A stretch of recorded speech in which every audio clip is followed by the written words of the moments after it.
Hey there, cats and kitties. I am the Blues Man, Johnny Blues, and with this particular video, I'll be discussing my thoughts on episode 6 of the anime series Arpeggio of Blue Steel, Ars Nova.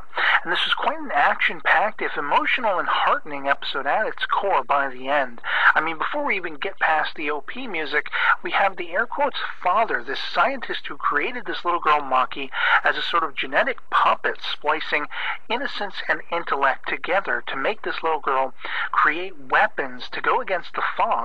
Passes away. He passes away and notes with his dying wish the irony of his want to see her become friends with these two Fleet of Fog members, the very unlikely protectors she now has of Haruna and Kirishima, respectively, as we left off with the previous episode.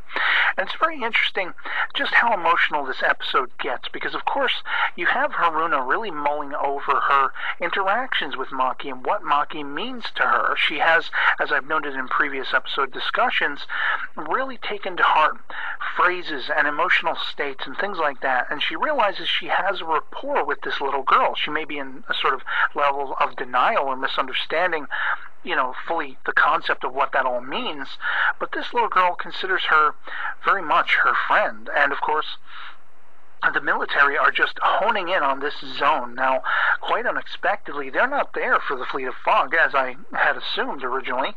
They're there to wipe out this little girl Maki, because she is a potential threat. The knowledge she contains within her mind, which she doesn't necessarily even understand fully, is a danger if it's released to the fog. And so they know that, and they want to wipe her out. They're going to euthanize this little child rather than risk letting any of the information she's carrying within her be given to the fog. And with the fog being there, of course, in the body of Haruna and Kirishima, respectively, Kirishima, of course, still very much wearing the guise of a little teddy bear and everything like that, one that is still pretty much able to kick a lot of ass with taekwondo moves and stuff like that, as we saw as the battles unfolded and everything.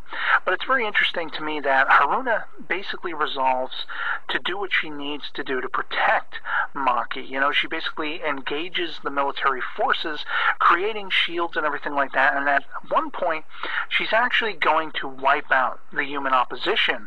But this is when Maki intervenes. She comes running out to Kirishima's dismay, and basically you have this really tense moment between Haruna and Maki, where Maki has overheard, are you a Fleet of Fog member? Are you a mental model, like what these guys were saying? And, Haruna can do nothing but admit to that fact. Haruna misinterprets, and I think I, as a viewer, misinterpreted Maki's sort of backpedaling, fearsome, reaction to this acknowledgement, because essentially what Maki's really feeling is shock and disdain for herself. We see her later once, Haruna has split off from Kirishima, deciding to make a sort of decoy of this little girl to, basically get the attention of all the military forces so Kirishima could help spirit her away and get her to safety.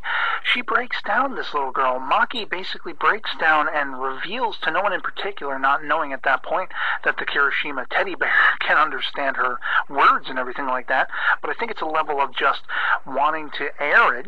She breaks down crying, and it was a very emotional moment when you realize that she understands what's going on. It's that innocence and that intellect clashing explosively to match all the explosions unfolding in the backyard of this mansion as Haruna is taking on these giant sort of crab-walking tanks and everything like that, trying to just level them without killing anyone, because of course now Haruna realizes she doesn't want to kill because that's Maki's sort of will. That's her wish, that she wouldn't kill innocent people.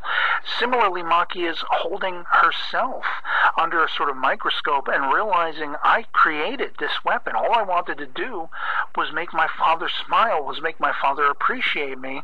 This man who passed away, unbeknownst to her, she basically created the weapons for him, the vibration warheads, and never saw him again, never saw anyone else again either. She was locked in this mansion for all she knew, forever. And so she breaks down because she realizes these weapons are going to kill my friends, the people who I have now befriended and really care about, and that's my fault.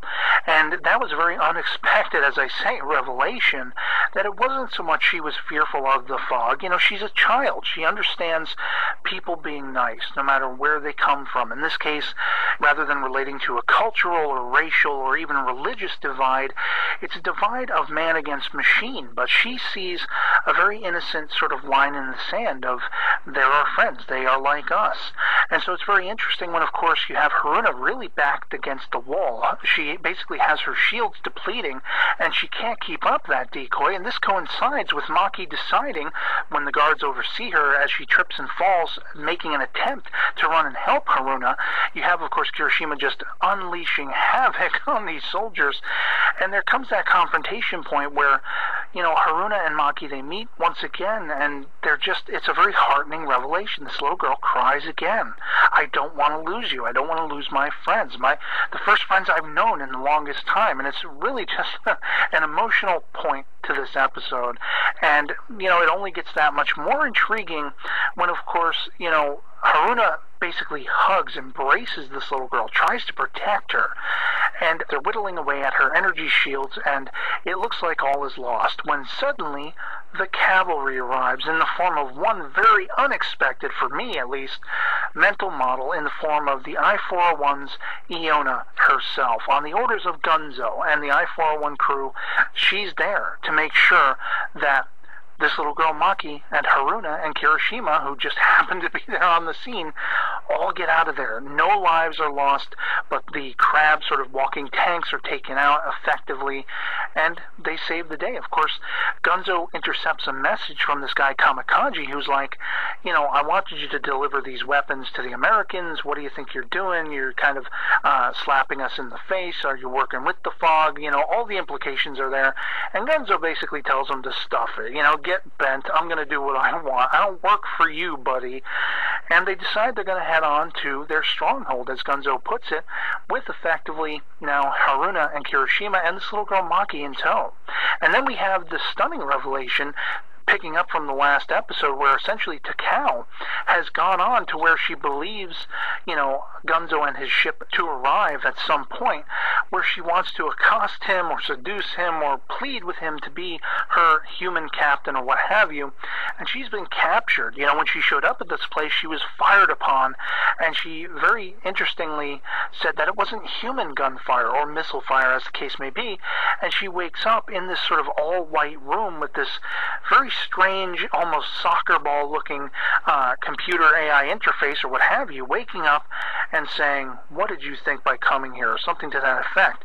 And so I'm definitely left stunned by that little twist of an ending, and this whole episode just rocked me to my very core. I got misty-eyed several times watching this, was astounded by the twists and turns and all the action, and wow, I can't wait to see how the series continues from here. So I'd love to hear from you guys in the comments below what you thought of episode 6 of Arpeggio of Blue Steel, Ars Nova, if you've seen it.